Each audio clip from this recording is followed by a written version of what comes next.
Fotos. Me quedo pensando en charlas, en ideas, en cosas. Así que también es bueno retomar un poco lo de ayer y comentar algunas cosas que quedaron por ahí. Quizás ustedes se quedaron pensando cosas, y me gusta cuando arrancamos una charla revisar alguna de esas cosas. Un comentario que me hicieron ayer y una charla que tuvimos, recordame tu nombre. Con Andrea, es sobre el tema de la relación. Obviamente no vamos a poder cubrir todos los aspectos, pero es un aspecto que vale la pena mencionar.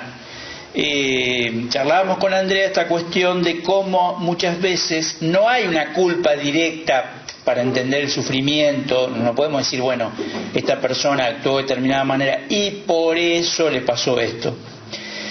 A veces sí, pero Andrea plantea una cosa que es muy interesante y que la psicología lo tiene bastante estudiado y aprendido y desarrollado, y es que a veces en los padecimientos individuales o también sociales incluso hay responsabilidades, ¿no?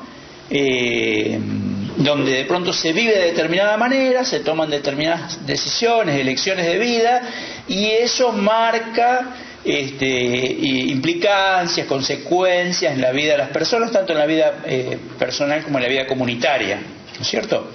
Y eso hay que decirlo, ¿no es cierto? Muchas veces, por ejemplo, las depresiones, vamos a poner un ejemplo, ¿no?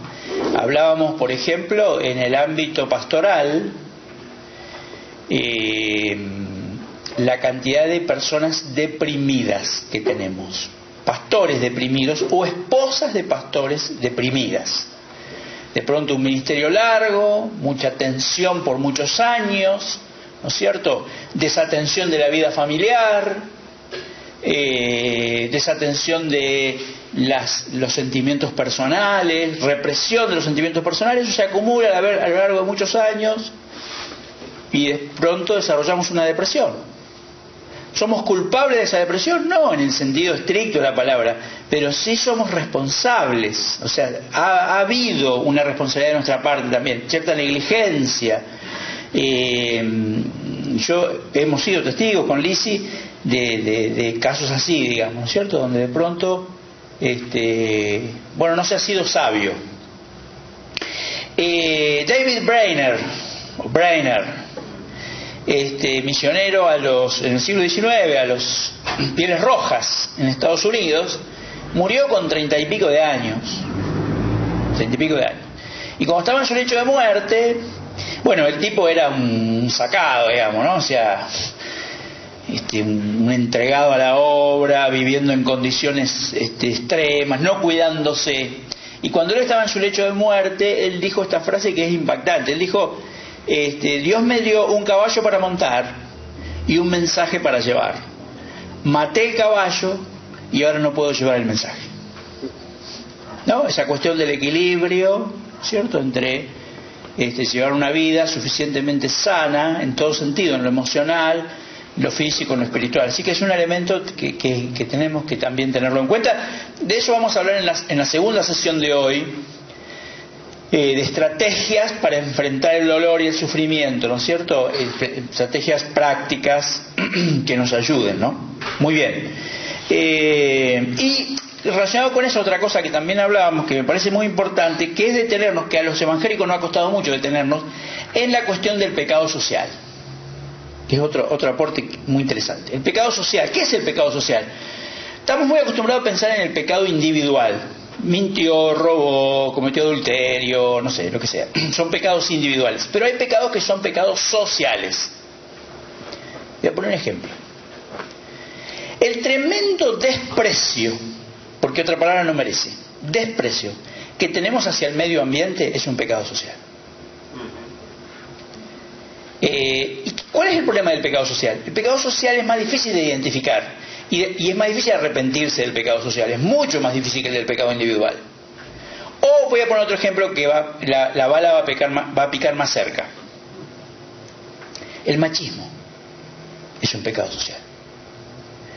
¿Y por qué es difícil erradicarlo? Porque, y hace mucho daño, a veces hace más daño que los pecados individuales. ¿Por qué es difícil erradicarlo? Porque se naturaliza. Naturalizar quiere decir que todos tomamos como valedero algo que no es valedero, o sea, que es pecaminoso, que ofende al Señor. Pero como todos más o menos lo practicamos lo mismo, ¿no? Parece que estaría bien, ¿no? Y la Iglesia muchas veces ha sido culpable en la historia de pecados sociales. Recién un hermano, no identifico las voces, así que no sé quién fue, pero oraba por el país, por la Argentina, y pedía, ¿no es cierto? Y yo siempre cuando oramos por nuestro país digo, me acuerdo de ese pasaje de Pedro, es necesario que el juicio comience por la casa de Dios. Yo digo, ¿hasta qué punto la Iglesia no es partícipe de muchos pecados sociales? Y por eso también no somos suficientemente luz y sal. ¿Qué tan distintos somos como Iglesia, ¿no es cierto? Porque se nos pasan muchas cosas que son importantes. ¿Algún otro comentario o reflexión que haya quedado de ayer? ¿O no quedó nada? El sueño fue tan profundo y tan reparador que ni nos acordamos qué hablamos ayer. Pero quizá quedó algo como diciendo, me quedé pensando eso, o me quedó esta pregunta, o me quedó esto. En relación con lo que decía Andrea, sí. El dolor y nuestras responsabilidades o no, pero asumamos que las tenemos, ¿no? Sí. Lo interesante y que por ahí se escapa de toda explicación también, es que Dios utilice aún esas responsabilidades en el proceso para sanarnos, sí, y para restaurar nuestra vida, sí, ¿no? Sí, para sí, tratar con nosotros. Uh-huh. Que también iría un poco en contra de Deuteronomio 28, ¿no? Sí. Lejos de bajarnos la caña, sí, utiliza aún nuestros errores, nuestras metidas de pata. Sí. ¿Qué significa esto? ¿Pecaremos para que sobreabunde la gracia? No. No, pero agranda la gracia de Dios. Sí. Hay un teólogo que a mí me gusta mucho del siglo XX, Pierre Teilhard de Chardin, y él dice una cosa que me impacta. Él dice, nuestros pecados, él habla de que toda disminución humana, que ayer hablábamos de que el sufrimiento es una disminución, ¿se acuerdan, no? Dice Paul Ricoeur, y Teilhard usa esa misma, él habla mucho del sufrimiento y utiliza el mismo concepto, el concepto de disminución. Y él dice que toda disminución humana es material en las manos de Dios. Y en un momento dice, y hasta nuestros pecados, si somos capaces de llorarlos, son instrumentos en las manos de Dios para transformar nuestras vidas. Exactamente, ¿no? Eso es lo tremendo del Evangelio, lo tremendo de la obra de Dios en nuestras vidas y lo tremendo y profundo del proceso regenerativo, ¿no es cierto? Y de redención de Dios. Dios es capaz de redimirlo todo. Así es. Sí, qué pasaje, ¿no? Tremendo. Ahora, probablemente lo miremos en esta mañana. Gracias por el comentario. ¿Alguna otra cosa que nos quedamos con ganas de decir?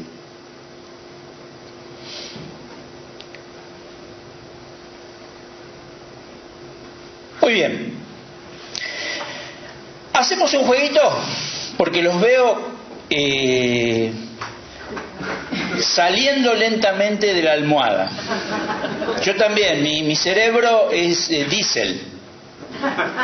¿Está bien? ¿Se acuerdan los motores de diésel, no? Mi cerebro es diésel, o sea, el primer rato tiene un calentamiento lento, ¿no es cierto? Despacio, tranqui. Después de las 10 de la mañana empiezo a ser lúcido, digamos, ¿no? Así que antes de las 10 de la mañana, y estamos antes de las 10 de la mañana, puedo decir cualquier cosa. Hacemos un jueguito, así nos desestructuramos. ¿Se acuerdan el dibujito que hicimos ayer? Bueno, ahora vamos a hacer otro dibujito. También necesitamos que están en parejas, de a dos. No tienen que estar casados para poder estar. Le damos la anuencia, digamos, ¿no? El permiso papal, para que puedan trabajar con otra persona que no sea su esposo o su esposa. Pero necesitamos que sean dos, un papel y una lapicera. ¿Está bien?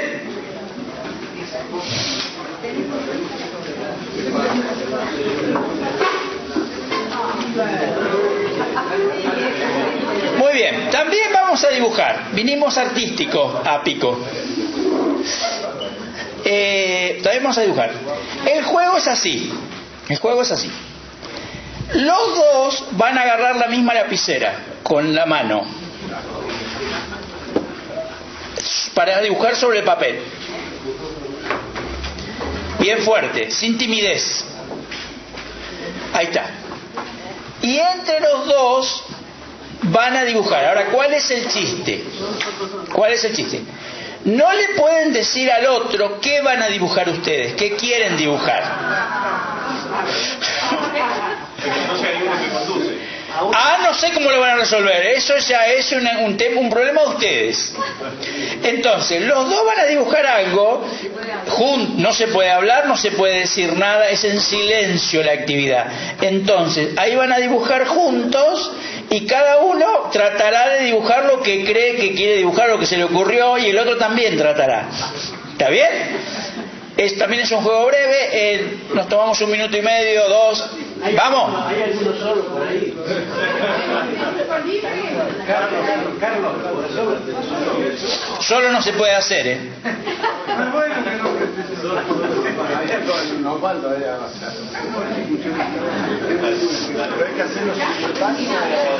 Sí, hay que dibujar.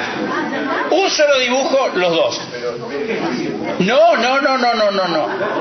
Mano los dos en la lapicera y los dos dibujan a la vez. No pueden hablar. Cada uno tiene que dibujar lo que quiera. Lo que se le ocurrió en la cabeza.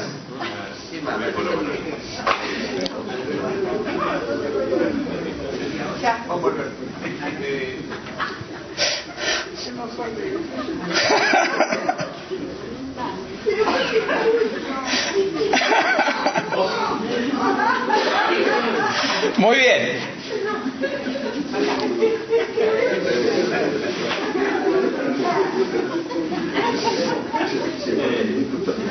Bueno, por lo menos se están riendo. Me parece muy bien. Bien.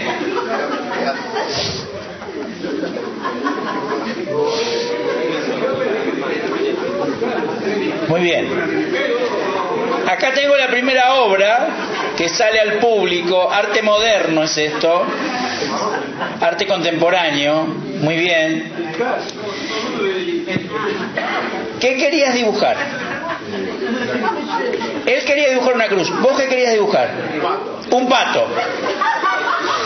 Está bien, ¿no? O sea, él quería hacer una cruz, él quería hacer un pato, salió esto, digamos, ¿cierto? Muy bien. Pato o gallareta, muy bien. ¿Algún otro ejemplo de creación? Bueno, acá tenemos Una creación increíble. Bueno, ¿y vos qué querías dibujar? Un corazón. Un corazón. ¿Y tu esposa qué quería dibujar? Una estrella. Esto es un corazón y una estrella combinados en una obra que, como ven, Es un ave de varias alas. es una estrella con forma de... Claro, muy bien, muy bien. ¿Algún otro ejemplo creativo acá, por aquí, por acá? Bueno, así. Este es el lado derecho, me lo aclaran con insistencia. ¿Vos qué querías dibujar? Un elefante. ¿Y vos? Un sol. Muy bien. ¿Ven? Es un elefante con sol. Un elefante soleado. Bastante parecido. Bastante, ¿no? Muy bien. Muy bien. Se ve más el elefante que el sol. Ha ganado como esa idea. Ha sido prevaleciente la idea del elefante. Algunos otros pareja de grandes artistas que quieran compartir acá. Mira, a ver. Me encantó. Es chiquito. Después está lo que podríamos ver cada uno, ¿no? Yo veo un accidente de tránsito acá.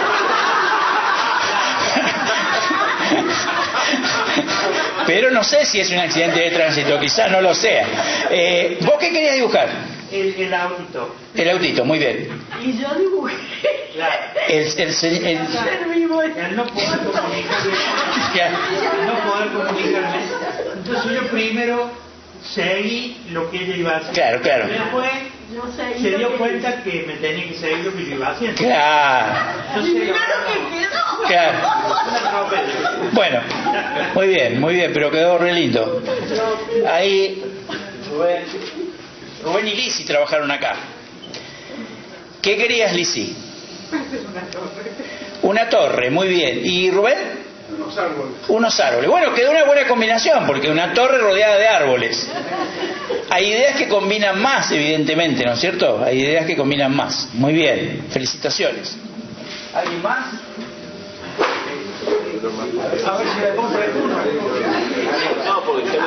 Ah, bueno. ¿Y acá qué tenemos? Vos querías dibujar eso, una figura humana, y vos un corazón. Muy bien. El corazón, claro, y la figura humana es un poco, casi es una figura marciana más que humana. Claro, pero está muy bien. Bueno, esto es la iglesia de Jesucristo.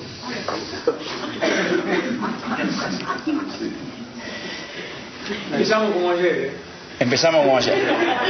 ¿Por qué? Porque muchas veces lo que nos pasa a nosotros es que pensamos que todos queremos lo mismo. Y que todos buscamos lo mismo. Y que todos estamos siguiendo las mismas metas. Y que todos tenemos las mismas ideas. Y muy lejos que eso. Tremendo, ¿no? Y el otro es un misterio para mí. El otro, la otra, es un misterio para mí. Somos misterios para las otras personas.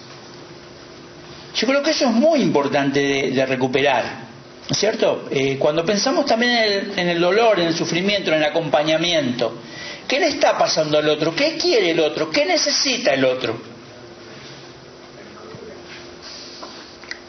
¿Qué está pensando? Es imposible saberlo. ¿Y cuál es el desafío? Tenemos que dibujar juntos. Eso es comunidad de fe. Esa idea de que nos vamos a acompañar y vamos a hacer una obra de arte juntos. Nuestra vida es una obra de arte para Dios, pero el desafío es que tenemos que construir obras de arte con otros. Y vamos a tener, recién me preguntaban cuando empezaba, estaban un poquito desconcertados, después agarraron velocidad. Pero estaban un poquito desconcertados, diciendo, ¿cómo? ¿Yo voy a dibujar con el otro? No, que dibuje él primero y después dibujo yo. Pero la idea es que vamos a fundirnos en el otro o con el otro. Las ideas del otro van a ser las mías van a ser del otro. Eso es acompañar. Dejar que el otro se exprese y acompañarlo, ayudarlo a dibujar, ayudarlo a expresarse, respetar el sueño del otro. Y es difícil. Más en este mundo hiper, super, mega individualista, que cada uno quiere hacer lo que cada uno quiere hacer. Y justamente para poder dibujar, ustedes se dieron cuenta de esto, alguien o tenía que ceder, dejarse conducir por un rato, dejarse conducir, y el otro tenía que decir, bueno, suelto un poco la mano para que el otro la lleve.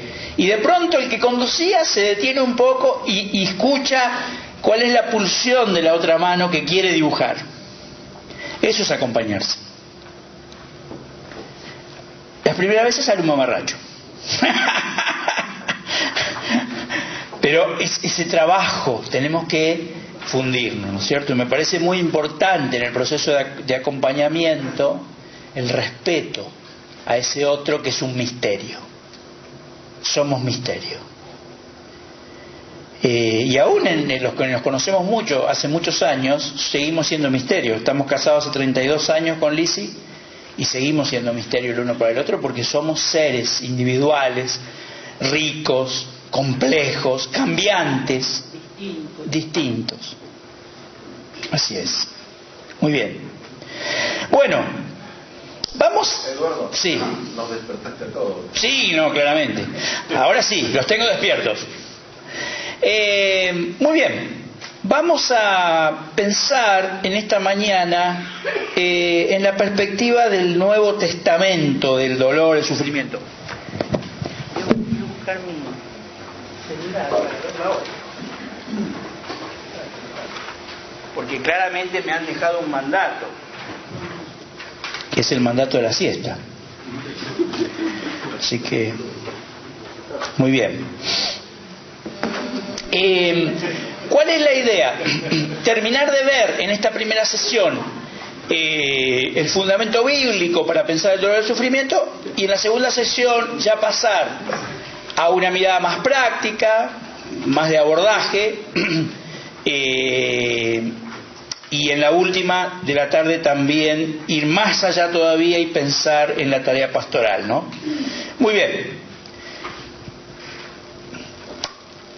En el Nuevo Testamento aparece algo justamente novedoso, algo que a ver, está preanunciado en el Antiguo, porque el Antiguo ordena todos sus barcos, ordena todas sus fuerzas hacia allí.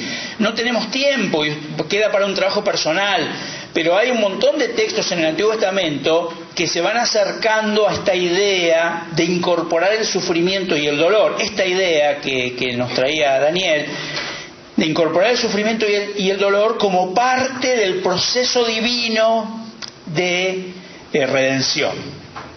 Un misterio que empieza a develar el Nuevo Testamento, el Antiguo y luego el Nuevo en plenitud, es que el sufrimiento y el dolor va a ser parte del proceso salvífico, redentor.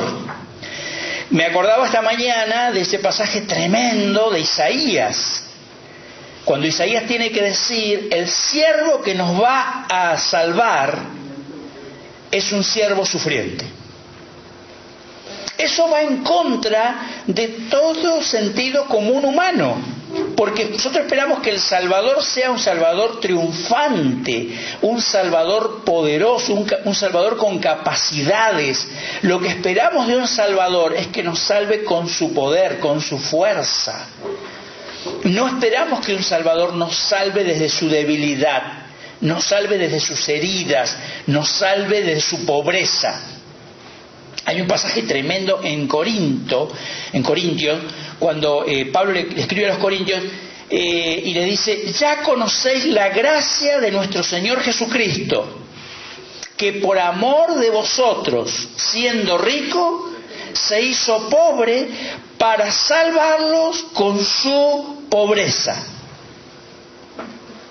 Lo pongo en términos contemporáneos para ver si entendemos la idea. Tengo un tío en Estados Unidos multimillonario. Yo no, lamentablemente, ¿no? Pero, hipótesis. Entonces recibo una carta de mi tío, que es multimillonario, y me dice: Eduardo, estuve pensando mucho en vos, te quiero ayudar. Buenísimo, tío. Toda ayuda es bienvenida. Vos sabés cómo la estamos pasando en Argentina.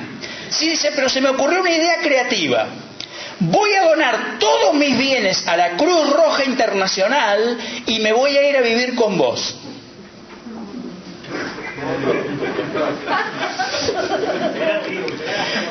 No te apures, quizá la Cruz Roja no es lo mejor.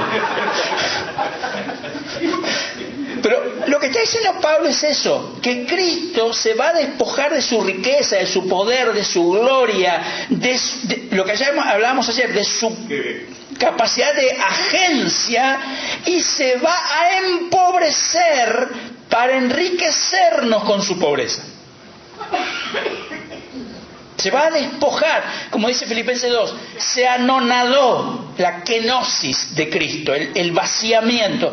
Cristo se vacía y viene a redimirnos desde su debilidad.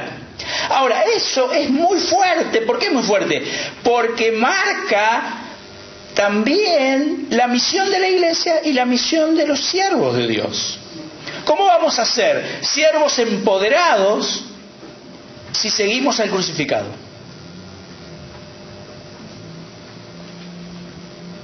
Es difícil. O sea, estaríamos cumpliendo la misión de otro. La kenosis, el vaciamiento, es el modelo salvífico. justamente en Isaías hay como una especie de asombro, como diciendo, no, para, ¿cómo que el siervo va a sufrir? ¿Cómo que va a padecer? ¿Cómo que va a ser desfigurado y despreciado? Esperábamos un Salvador glorioso, poderoso, que tenga la capacidad de imponer su voluntad, de obligar a hacer la voluntad de Dios, su juzgar a los pueblos, y vamos a recibir un siervo crucificado.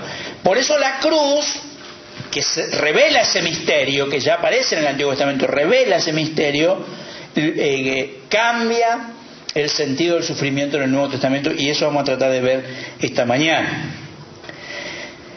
Antes me gustaría corregir un par de énfasis equivocados, ¿no es cierto?, para no caer en los extremos. Yo tenía un profesor muy bueno en el seminario que él decía: la principal enseñanza de la Biblia es el equilibrio. No, me gustaba eso que decía Jack Shannon. El doctor Jack Shannon decía: la mayor enseñanza de la Biblia es el equilibrio. Corrijamos algunos énfasis equivocados. Sufrimiento y espiritualidad. La espiritualidad del sufrimiento necesario. Muchas veces la Iglesia cayó en el masoquismo espiritual,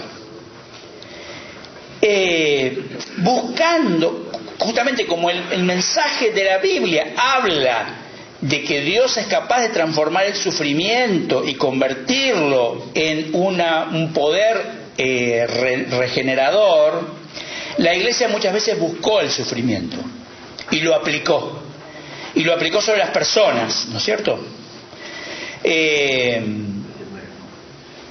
Por ejemplo, el vínculo que ayer lo mencionábamos entre sufrimiento y culpa, culpabilizar a los que sufren, ¿no? Tenemos una anécdota cercana y tremenda. La estuve escribiendo hace un tiempo para un proyecto de libro, y me impactaba escribirla. Una amiga de Lizzie, ya fallecida hace muchos años atrás, fue una de las detenidas clandestinas del régimen militar, ¿cierto? Uno de los desaparecidos. Tuvo varios años detenida en los centros clandestinos de detención, y luego fue de esos pocos que terminaron siendo detenidos a disposición del Poder Ejecutivo Nacional. ¿Se acuerdan que había gente presa sin causa, pero estaban bajo el único pecado que había cometido Blanca era haber sido candidata en Escobar a intendente en los 70 por un frente de izquierda? Pero ella, en un libro que nunca pudo terminar, y no pudo terminarlo, y de paso Lizzie la ayudó a editar un par de libros de poesía. Hay un libro muy bueno de ella que se llama Cuerpo 6, Zona 4, El infierno de Suárez Mason, donde cuenta su detención y la primera parte. Pero ella estaba tratando de escribir un libro sobre la última parte de su detención. Después ella fue liberada y de alguna manera logró rehacer su vida. Ella quería escribir ese libro, pero no pudo. ¿Y saben por qué no pudo? Porque no podía con el dolor, no podía con la angustia que suponía relatar esto. Pero hay un relato que ella alcanzó a escribir, y es el que les comento ahora. Ella estaba en un centro de detención, creo que en el Vesubio, y le aplicaban torturas a diario, ¿cierto? Pican eléctrica, submarino, todas esas cosas.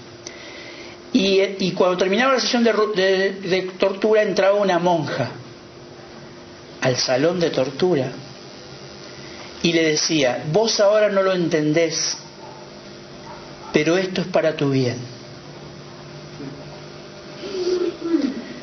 Terrible. O sea, a mí se me escribía esto y tratando de recrear su relato, y se me helaba la sangre. Digo, piensen qué horror que la Iglesia puede llegar a eso, ¿no?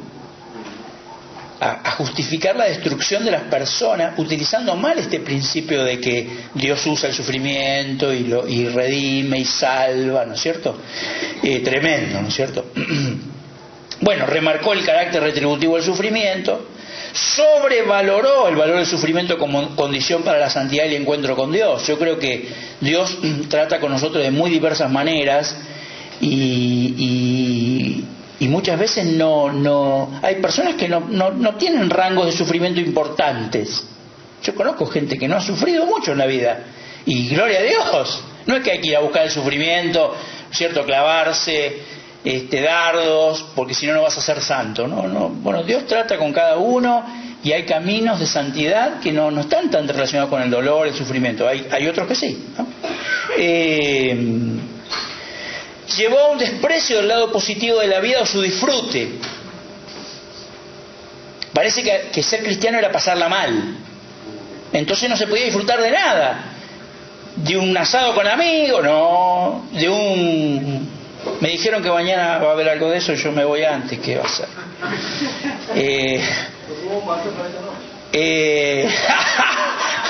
¿Cómo acá son rápidos? Acá el que no corre vuela, muy bien.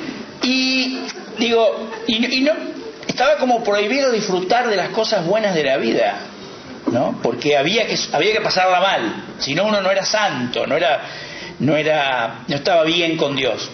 Y bueno, y lo que decíamos ayer, culpabilizar a los que sufren. Hoy, como pasa muchas veces en la historia, el péndulo se fue para el otro lado, ¿no es cierto? Se está yendo para el otro lado. Y entonces tenemos la espiritualidad de la eliminación del sufrimiento. La iglesia debería servir para eso, una especie de cajita feliz mágica donde entro para que Dios me saque el sufrimiento. Es lo que más quiero. Voy a Dios para que me saque el sufrimiento. Dios es una especie de mago fafá universal, ¿no es cierto? Que Él se va a ocupar de sacarme el sufrimiento a mí. Eso debería ser el pastor, la iglesia. Y los pastores muchas veces, los líderes religiosos, caen en eso. Son vendedores, ¿no es cierto? Vendedores de alivios, vendedores de soluciones, vendedores de resultados en ese sentido. Y esto tiende a clausurar la dimensión de esperanza que el sufrimiento implica. Lo que hablábamos ayer, ¿no es cierto? Esta cuestión que ustedes mencionaban sobre, por ejemplo, la esperanza de yo sé que mi Redentor vive. ¿Se acuerdan que lo mencionamos ayer? O esta idea que dice el Salmo 73, yo ahí me di cuenta cuál es el fin de todo esto, dónde termina todo esto, y ahí recuperé mi confianza en el Señor, dice el Salmo 73. Esta dimensión, la dimensión esperanza del mensaje bíblico es fundamental. No los quiero aburrir con teología, pero un gran teólogo protestante, Jürgen Moltmann, tiene un hermoso libro que se llama Teología de la Esperanza, y en una crítica que le hace al movimiento carismático, en ese libro, que me parece muy lúcida la crítica, es que el peligro del movimiento carismático es eliminar la dimensión esperanza que tiene la fe cristiana. ¿Qué es la dimensión esperanza? La conciencia que mientras peregrinemos en este mundo va a haber dolor y sufrimiento, va a haber enfermedad y va a haber muerte. Y caminamos en esperanza, sabiendo que un día el Señor enjugará toda lágrima. Pero no ahora, ¿no? Ahora es un peregrinaje por un valle de sombras muchas veces, ¿no es cierto? Pero esa dimensión es básica a la fe cristiana. Si yo la quiero eliminar, lo que hace muchas veces el exceso en el movimiento carismático es tratar de traer el reino de Dios ahora acá en plenitud, cosa que el Nuevo Testamento dice que eso no es posible. Por eso clamamos, venga tu reino, Señor, hágase tu voluntad. Pero uno ve predicadores, iglesias que enseñan que Dios puede resolver todos los problemas ahora y que finalmente si no sucede es por una falla en el que cree, ¿no?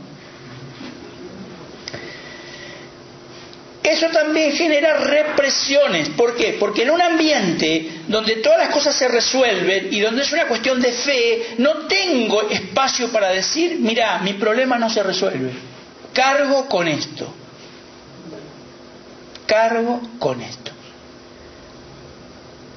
y voy a tener que cargar con esto.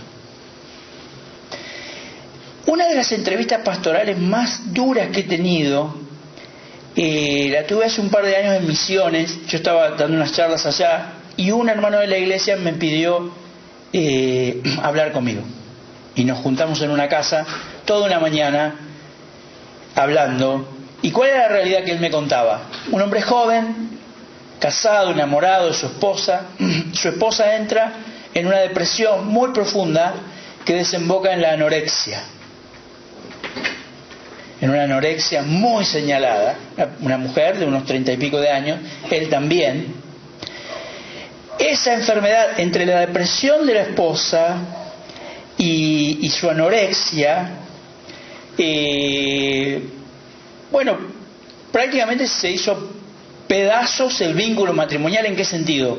No tenían intimidad, casi no podían compartir nada de la vida, ¿no es cierto? Ella estaba muy encerrada. Y yo recuerdo esa charla que tuvimos con él me contó su dolor, su desesperación. Obviamente toda la iglesia estaba orando por ella y él obviamente también muchísimo, pero por lo menos hacía 2 o 3 años de esta situación y la situación no cambiaba. Y yo recuerdo que en el living de esa casa oramos y lloramos juntos. Y él me dijo: yo no voy a dejar nunca a mi esposa. Yo la amo. Y yo voy a acompañar esta situación. Lo que lo tenga que acompañar. Y yo le dije: yo voy a estar orando por vos para que Dios te dé fuerzas, coraje, constancia, perseverancia. Y él me decía: yo sé, no entiendo cómo, no entiendo para qué, no entiendo de qué manera Dios tiene un propósito con todo esto. Y yo le dije: querido hermano, te admiro. Y Dios va a honrar esta decisión que tomás vos y esta lucha que tenés. ¿Qué hacemos cuando las cosas no se resuelven? Y no se resuelven. Y entramos en esa dimensión de misterio, de que clamamos a Dios. Bueno, tenemos un caso en la Biblia, ¿no? Dice Pablo: yo recibí muchas revelaciones, yo recibí muchos privilegios espirituales, y como recibí muchas revelaciones y muchos privilegios espirituales, Dios me envió un aguijón en la carne para humillarme, para que no me llenara de soberbia y de orgullo. Y eso me humilla, dice Pablo, ¿no es cierto? Y dice: y yo clamé a Dios y le dije: sácame esto, hasta sería mejor misionero. ¿Viste que nos ponemos a negociar con Dios? Sabemos nosotros mejor que Él lo que convendría hacer, digamos, ¿no? ¿Y qué le contestó Dios? No, bástate mi gracia, porque mi poder se perfecciona en debilidad. Entonces, eso se levanta como un testimonio poderoso del Evangelio frente a tanta gente que hoy promete la cajita feliz, ¿no? Voy a la iglesia y se va a solucionar todo. Yo he visto milagros portentosos. No soy cesacionista. Creo que Dios hace milagros hoy. He visto milagros increíbles, asombrosos. Pero de una manera misteriosa también sé que Dios muchas veces dice no.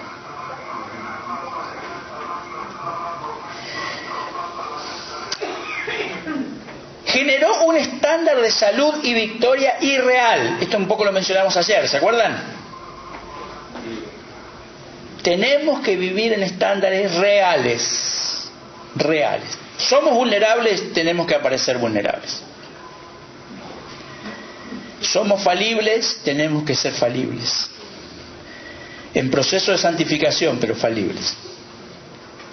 Puso en un segundo plano, sería ahí, el consuelo en vistas a la solución. La Biblia, y ahora lo vamos a ver, habla de consuelo.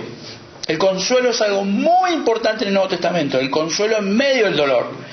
Esta perspectiva en general habla de soluciones, ¿no?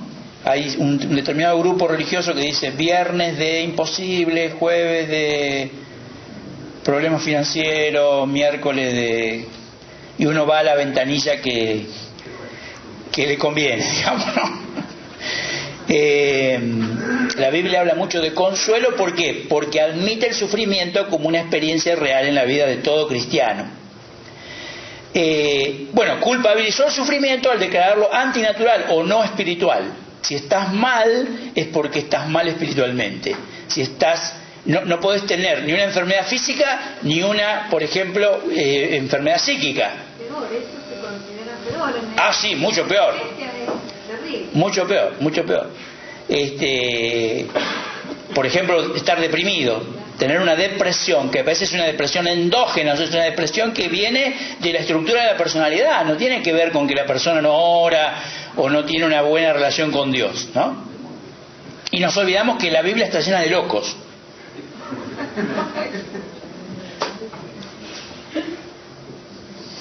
La Biblia está llena de locos. A ver, te cuento un loco. Ezequiel. El tipo agarra un pico, rompe la pared de la casa, saca todos los enseres a la calle y se sienta a esperar que pase alguien y que le pregunte: ¿por qué haces esto? Porque así el Señor va a sacar al pueblo de Israel de su tierra. Ese tipo estaba chifle. Uno dice, no, pero era un mandato de Dios. Sí, está bien, pero los mandatos de Dios vienen sobre aquel que es capaz de cumplirlo, ¿no? Yo no sé si haría eso, digamos, ¿no es cierto? Rompería la pared de casa, sacaría todos mis enseres a la calle y esperaría que pase el primer vecino. ¿Cómo anda, don Eduardo? ¿Qué dice? Y acá, representando el exilio estoy.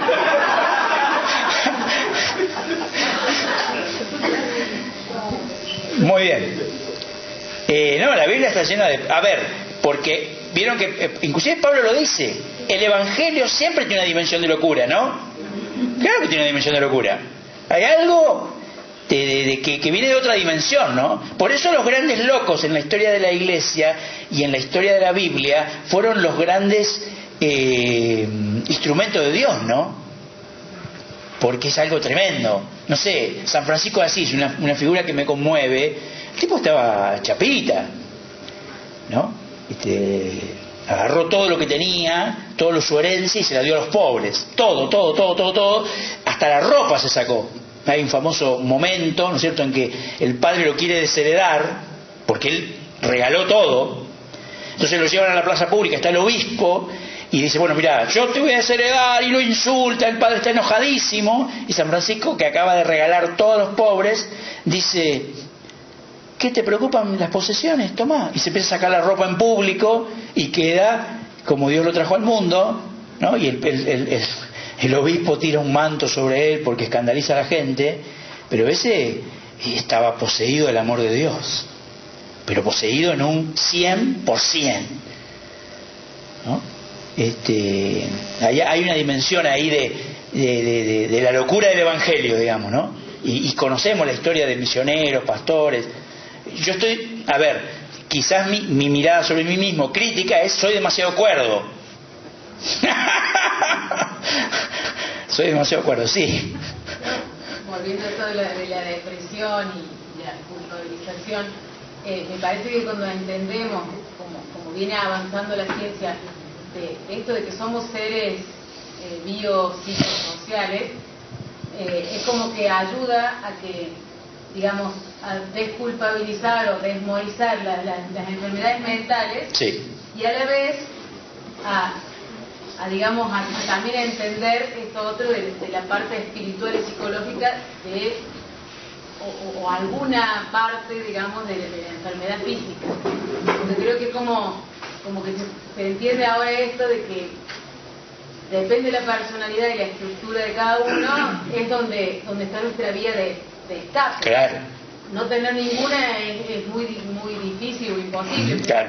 Está bueno decir, bueno, porque alguien se deprima y otro genere problemas estomacales, claro, es más alto que genere problemas estomacales que se... Muy bien. La forma se manifiesta nuestra debilidad. Muy bien, lo agarraron, ¿no? Es muy importante lo que está diciendo, porque la vida humana son esas tres dimensiones, ¿no? Cuerpo, alma y espíritu. Y el alma, las emociones, la psiquis, genera sus propios mecanismos, ¿no? Entonces a veces dispara una depresión, por ejemplo, pero también puede disparar una gastritis, ¿no? O sea, y son vías de escape del ser que sufre, que padece, ¿no? Sí, muy importante eso. Gracias. Muy bien. Y este es el pasaje de Santiago que mencionábamos ayer, ¿no es cierto? Hermanos míos, ustedes deben tenerse por muy dichosos cuando se vean sometidos a pruebas de toda clase, pues ya saben que cuando su fe es puesta a prueba, ustedes aprenden a soportar con fortaleza el sufrimiento. Pero procuren que esa fortaleza los lleve a la perfección, a la madurez plena, sin que les falte nada. Acá aparece una gran idea del Nuevo Testamento, que es el sufrimiento, el padecimiento, la prueba, como un vehículo, un camino de perfección cristiana, de santidad. No es la santidad en sí misma, ni es indispensable para la santidad, pero puede ser un instrumento poderoso en manos de Dios. Y los invito a que me acompañen a buscar 1 de Pedro capítulo 1. Ayer lo mentamos, pero vale la pena leerlo en plenitud.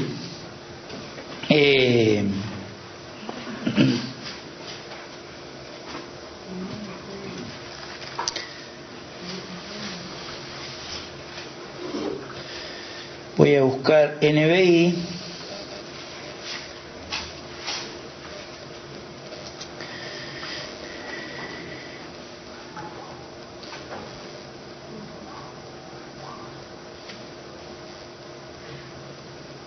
Dice así, 1 de Pedro, voy a poder empezar a leer del 3.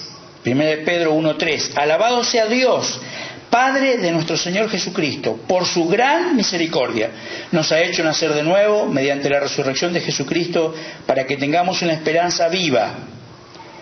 Ven que ahí aparece la dimensión esperanza.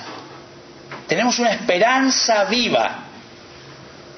Pero, como diría Pablo, en esperanza andamos, no por vista. En esperanza, ¿no? Dice,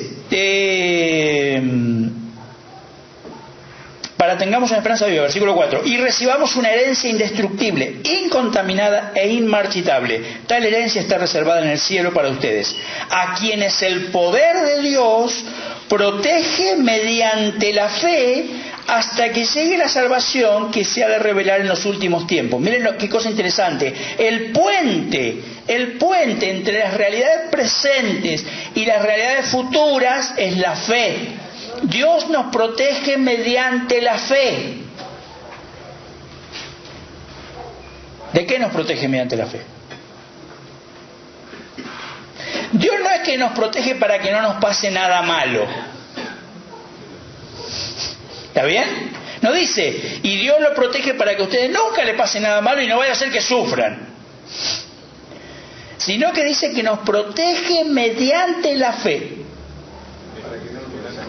De la desesperanza, exactamente, de tirar todo, de volvernos al mundo, de entristecernos al extremo y perder nuestra confianza en Dios. Por eso la fe, por eso dice Santiago esto, porque la fe es clave acá. Si yo no fortalezco la fe, si la fe no se hace más robusta, no se hace fuerte, no se hace compleja, no se hace densa, va a ser difícil. Va a ser difícil perseverar, va a ser difícil llegar. ¿Cierto? ¿Por qué? Porque esa es la gran preocupación. Porque mi fe no me va a servir, no me va a alcanzar. Miren cómo sigue ahora. Versículo 6. Esto es para ustedes motivo de gran alegría, a pesar de que hasta ahora han tenido que sufrir diversas pruebas por un tiempo. Ahí está la cuestión. Mientras tanto, sufrimos. Dios nos protege mediante la fe. Y esperamos la esperanza bienaventurada de la redención final y definitiva cuando el reino de Dios venga. Entonces ahora hace la síntesis. Extraordinario, versículo 7. El oro, aunque perecedero, se acrisola al fuego.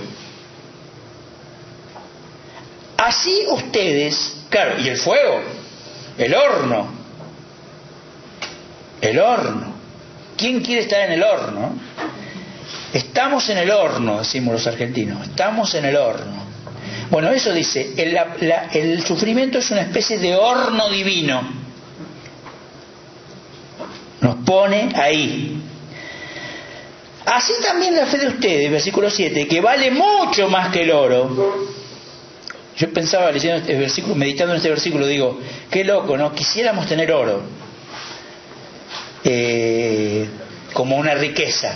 Y acá Pedro dice que la fe es más valiosa que el oro.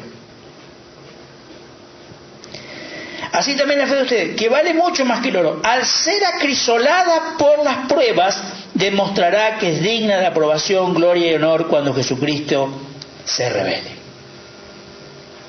Entonces, el sufrimiento adquiere en el Nuevo Testamento esta dimensión. Es parte de los materiales que Dios va a usar para convertir la fe en una fe aprobada, capaz de superar la prueba, de triunfar, de perseverar, de cruzar el río, de cruzar aquello que se nos opone en términos de prueba, de sufrimiento, de dolor. Y encontré un versículo, si ustedes me siguen, tiene que ver con, no quiero ahondar la polémica, pero tiene que ver con una cosa que dije al pasar ayer. Si ustedes me siguen a Jeremías capítulo 6, me impactó este versículo y me pareció que tiene una relación tremenda con este de primera Pedro. Si ustedes me siguen a Jeremías capítulo 6, Jeremías ahí está denunciando a los perversos, a los malvados, que no quieren arrepentirse. Y me pareció que ilumina 6,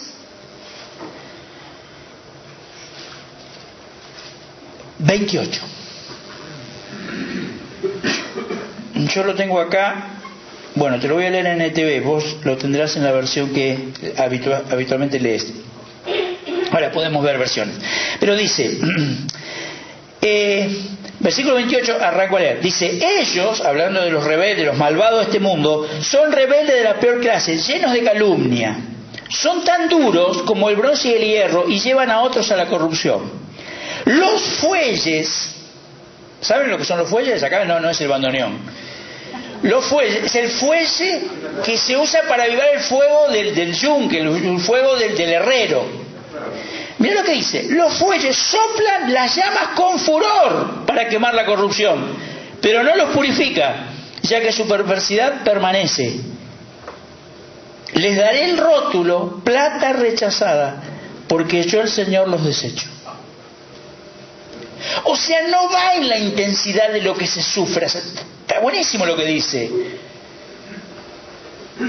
Porque dice, no importa, yo puedo... Porque, ¿vieron cuando decían, por ejemplo, ¿por qué hay gente que sufre tanto y en vez de abrirse a Dios se endurece? Se resiente, se enoja con Dios. Entonces acá dice, mirá, ¿puedo poner a trabajar el fuelle? Porque claro, habían llegado pruebas tremendas sobre Israel, pero había un montón de malvados que no se querían arrepentir igual. ¿No? Fuelle, fuego, horno, ponelo a más, ponelo a 2000 grados. Pero no hay vuelta. Porque tiene que ver de la actitud del corazón. ¿No? Hay algo del misterio de la fe, de la espiritualidad, del corazón que dice, Señor, quiero arrepentirme, quiero cambiar, quiero ser otra persona, quiero que trabajes en mí, etcétera, ¿no? Muy bien. Un concepto que de los muchos que aparecen en el Nuevo Testamento, no lo vamos a ver todo, pero me parece importante para la iglesia y para la pastoral también, es un concepto que introduce el apóstol Pablo: compartir los sufrimientos de Cristo. Y acá hay una verdad y un principio muy importante del Nuevo Testamento: la identificación de la iglesia y la identificación de los siervos de Dios con Cristo. Dice en 1 Pedro 4, 12, 16, queridos hermanos, no se extrañen de verse sometidos al fuego de la prueba como si fuera algo extraordinario. Es lo ordinario, lo común. de aquellos que siguen al crucificado. Al contrario, alégrense. Otra vez aparece la idea de alegría. Acá está, hoy que hablábamos de locura, acá aparece la dimensión locura. ¿Por qué? Tengan por la más grande alegría, dice Santiago, cuando se hallen en pruebas. ¡Qué bueno! Se me rompió la cubierta del auto. ¡Aleluya! Nos gozamos en la tribulación. Nos gozamos en la tribulación. Aparece ahí otra vez. Al contrario, alégrense de tener parte en los sufrimientos de Cristo. Identificarse con Cristo, identificarse con el crucificado. Lo seguimos a Él, que es varón de dolores, experimentado en quebrantos, para que también se llenen de alegría cuando su gloria se manifieste.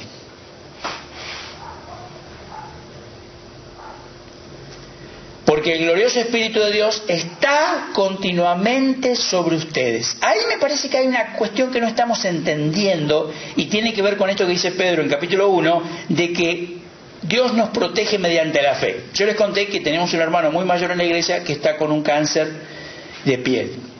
Tiene 80 años y se pescó un cáncer de piel, lo cual es horrible porque está padeciendo mucho, una operación. El cáncer empezó en la mejilla, entonces hay una deformación muy grande del rostro, ¿no es cierto? Le cuesta hablar, le cuesta comer.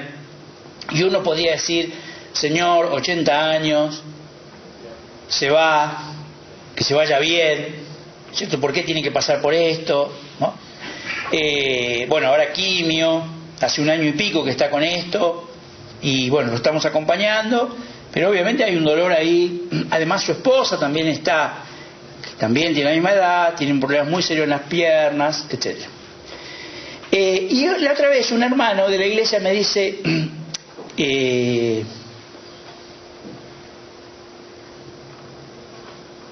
está Dios? ¿Dónde está Dios con el caso de Alfredo? ¿Por qué un tipo que fue fiel 80 años tiene que pasar por esto? ¿Dónde? Como diciendo... Entonces yo le decía, ¿vos no te das cuenta dónde está Dios? ¿En Él? ¿Vos viste la fe que tiene, la fortaleza que tiene, el gozo con el que da testimonio? ¿Cómo habla del amor de Dios y de la gracia de Dios sobre Él? ¿A vos te parece que ese es poco milagro? ¿Poco milagro? Es increíble lo que llegamos a pensar, ¿no es cierto? Que el milagro debería ser que la persona se sane, perdón. Y el milagro es que la persona esté llena del gozo del Espíritu Santo y de la paz. El otro día lo fuimos a visitar con Lizzie y le preguntábamos, che, ¿pero dormís bien? Dice, duermo como un bebé. Entonces digo, y ahí vieron que dice que... Dice Pedro, Dios nos protege mediante la fe.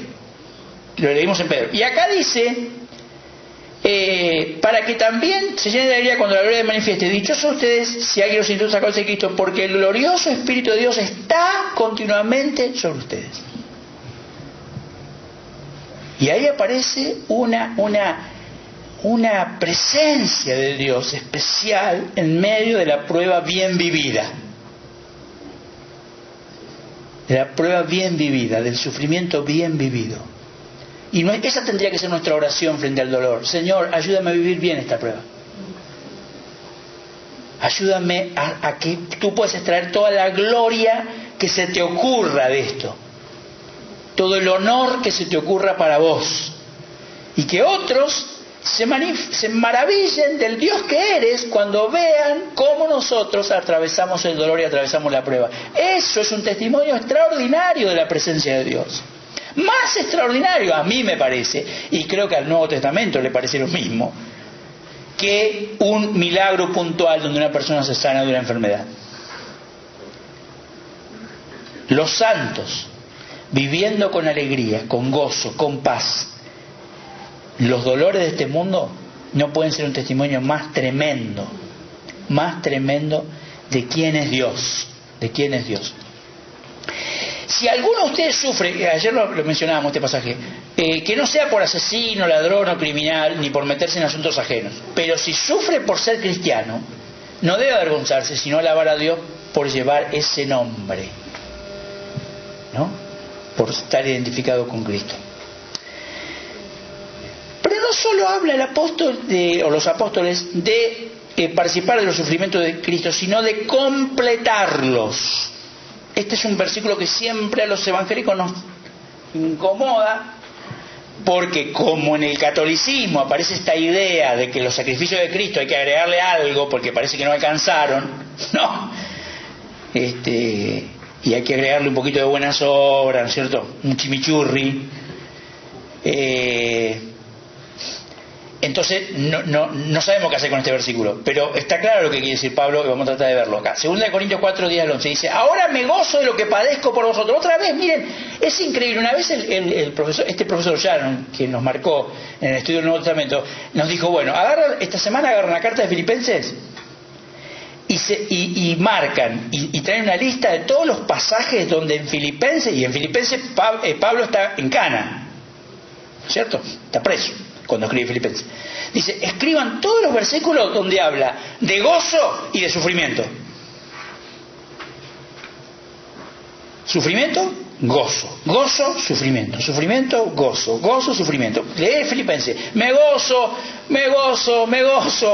Padezco, estoy acá en cana, preso. ¿No es cierto? O sea, tremendo. Porque el sufrimiento no se contradice con el gozo. Ahora me gozo en lo que padezco por vosotros y cumplo en mi carne lo que falta de las aflicciones de Cristo por su cuerpo, que es la iglesia. ¿Por qué faltan sufrimientos?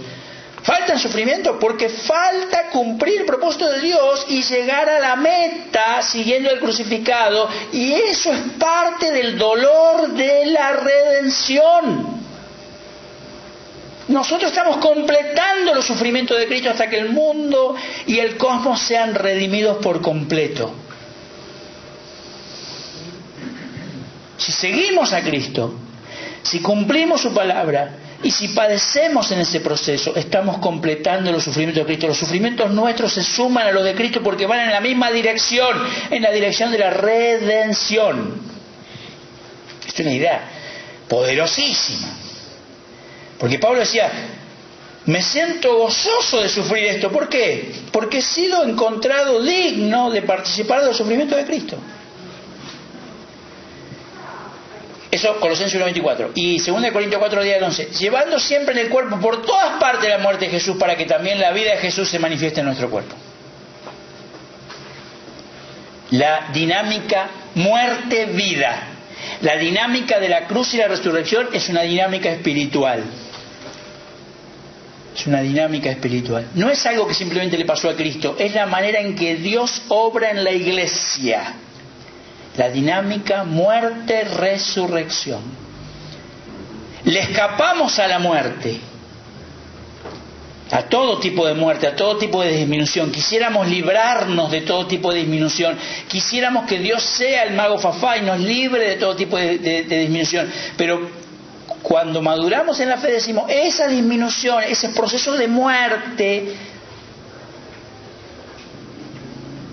son claves para que se desencadenen en nosotros procesos de vida, de resurrección. Y acá, este creo que está cortado. A ver, un segundito.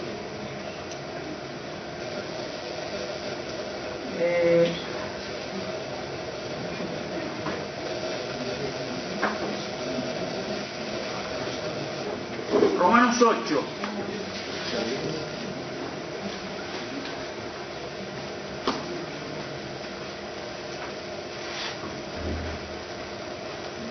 Ahí seguimos.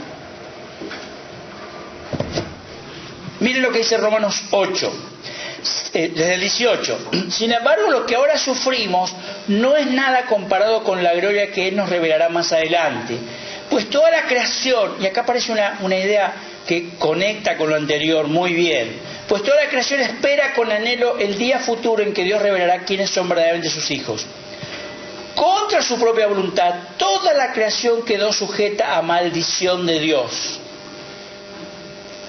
Sin embargo, con gran esperanza, la creación espera el día en que será liberada de la muerte y la descomposición y se unirá a la gloria de los hijos de Dios.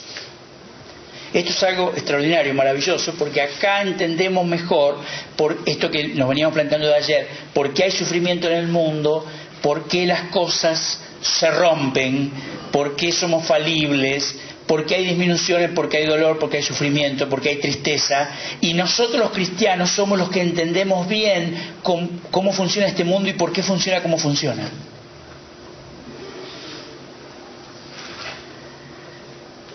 Pues sabemos que hasta el día de hoy toda la creación gime de angustia como si tuviera dolores de parto, y los creyentes también gemimos, aunque tenemos el Espíritu Santo en nosotros como una muestra anticipada de la gloria futura. Gime la creación, gemimos los cristianos. Gemimos. Yo salgo a caminar, y salgo a caminar para una zona así rural que está cerca de casa. Me oprime el corazón cómo la gente tira basura en la calle. Pero zarpado. Es un lugar hermoso, árboles, verde. Y la creación gime, y yo gimo. Y yo a veces voy caminando y gimo con el Señor y le digo: Señor, ¿por qué? ¿Por qué despreciamos tanto lo que has hecho?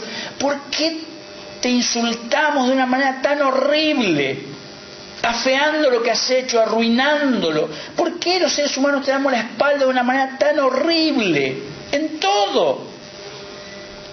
Pero siento que la creación gime conmigo. Nosotros cristianos entendemos lo que está pasando. Qué bueno que es eso. Y somos aliados de la creación y aliados de Dios. Y miren lo que dice ahora: porque anhelamos que nuestro cuerpo sea liberado del pecado y del sufrimiento. Nosotros también deseamos con una esperanza ferviente que llegue el día en que Dios nos dé todos nuestros derechos como sus hijos adoptivos, incluido el nuevo cuerpo que nos prometió. Clamamos, gemimos. Y en ese mismo pasaje Pablo va a decir que no sabemos cómo orar y que el Espíritu clama. O sea, miren qué cuadro que plantea ahí Pablo. La creación clama y gime, los cristianos clamamos y gemimos, y el Espíritu gime. Señor, completa tu redención, completa esta tarea, somos parte de este proceso. Y yo te dono, te ofrendo mi dolor, te ofrendo mi gemido. Te ofrendo mi gemido. Mi disminución, mi dolor, mi pérdida es parte de esa pérdida universal. Es parte de que las cosas no funcionan. Es parte de que las cosas están rotas. Pero yo soy hijo y entiendo por qué están rotas, Señor. Y entonces clamo, gimo y te ofrendo mi propio dolor como parte de ese dolor universal, Señor. Y lloro. Tremendo. Tremendo. Eso es convertir el sufrimiento en algo que Dios puede usar. Muy bien. Veo movimientos cafeteríferos. Antes de ir a disfrutar de un café, comentarios. Quería compartir un pasaje en relación con lo que usted dijo de lo que llamó dimensión esperanza. Sí. La necesidad de estar todavía no. Sí. Y tener la fuerza para esperar. Sí. Un pasaje que a mí me está ayudando en una situación familiar ahí medio difícil que hemos estado atravesando, y que tiene que ver con eso. Y que cuando leí es como si no hubiera leído nunca. Así pasa. Romanos 8 justamente, y ahora lo reencontré cuando usted leyó el anterior. 8:24, porque en esa esperanza fuimos salvados.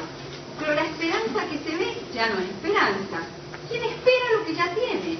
Pero si esperamos lo que todavía no tenemos, en la espera mostramos nuestra constancia. Y me pareció bárbara la traducción de la NT. Sí. Y ahí toma hipomones como, ¿no?, la paciencia, la perseverancia. Aguantar. Aguantar. El aguantar hasta que se dé. Claro. Si no se da, sabrá. Pero en el aguantar se manifiesta esa fe por la cual Dios nos protege. Dios nos protege por esa fe que aguanta, que se la banca, diríamos en castellano argentino, ¿no? Que se la banca y que entonces soporta la prueba y obtiene. Por eso dice más adelante, en todas estas cosas somos más que vencedores por medio de aquel que nos amó. Más que vencedores. ¿Qué sería ser más que vencedor? Vos ya ni competís, ya te dimos la copa. Ya ganaste. Ganaste solo al tomar la actitud, esta actitud de esperar en Dios. Tremendo, ¿no? Mientras tanto, Dios, ¿qué va a hacer? Va a tomar esos dolores, esos sufrimientos ofrendados a Dios y los va a empezar a usar para cumplir su propósito. Este es el pasaje donde aparece ese pasaje tan mal interpretado, ¿no? A los que aman a Dios, 8:28, todas las cosas ayudan a bien. Yo siempre pongo este chiste. No quiere decir que te partiste una pierna y te dan el premio al mejor rengo del barrio, digamos, ¿no es cierto? No quiere decir eso, no quiere decir que va a haber una compensación inmediata y visible. Porque si seguimos leyendo dice, esto es para aquellos que de acuerdo a su propósito son llamados. ¿Y cuál es el propósito? Ser como Jesucristo. O sea que Dios va a tener que prender el horno, meterme un par de veces, a mí me va a tener que meter más veces que a ustedes, para formar a Cristo en nuestros corazones, ¿no? En nuestra vida, en nuestro ser. Y por eso el objetivo de Dios es esto de formar a Cristo en nosotros, en nuestro carácter, porque justamente como en el mundo tendréis las aflicciones, sí. Dios puede en su poder, digamos, en su omnipotencia, librarnos en determinadas, como son los milagros, ¿no? En determinadas oportunidades, hacer una obra sobrenatural, digamos, y librarnos. Pero la naturalidad es que va a haber aflicciones. Entonces, sí, en la medida en que nuestro carácter adquiere paciencia, templanza, dominio propio, va a ser mucho más fácil enfrentar la vida que, sí, que digamos que por nuestra propia concupiscencia como género humano es así. Entonces, en la medida que somos formados conforme el carácter de Cristo, podemos vivir, entre comillas, mejor o sí, en plenitud. Mejor actitud. Sí, totalmente, totalmente. ¿Algo más? ¿Usted tiene alguna definición de esa locura que hablaba?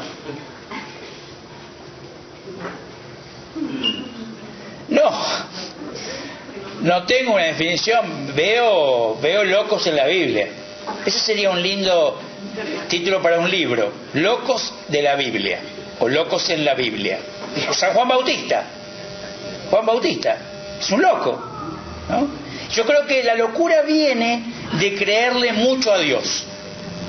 O sea, los que más le han creído a Dios, por ejemplo, hoy que nombraba a San Francisco dice, San Francisco, ustedes saben que era un chico mundano, amaba los ideales de caballería, quería ser militar, de la época era una cosa muy, muy valiosa, y en una guerra, en una batalla, cae en cana, cae preso por el enemigo, ellos son derrotados, y ahí en la cárcel, alguien que había traducido, Edad Media, estoy hablando del año 1200, el Evangelio de Juan al idioma popular, porque estaba en latín, él se pasa ese encierro leyendo el Evangelio, y ¿sabe lo que descubre él? Dice, esto la iglesia no lo practica, y yo lo voy a practicar literalmente. Esa es la decisión que él toma en la cárcel. Entonces dice, por ejemplo, vende todo lo que tienes a los pobres.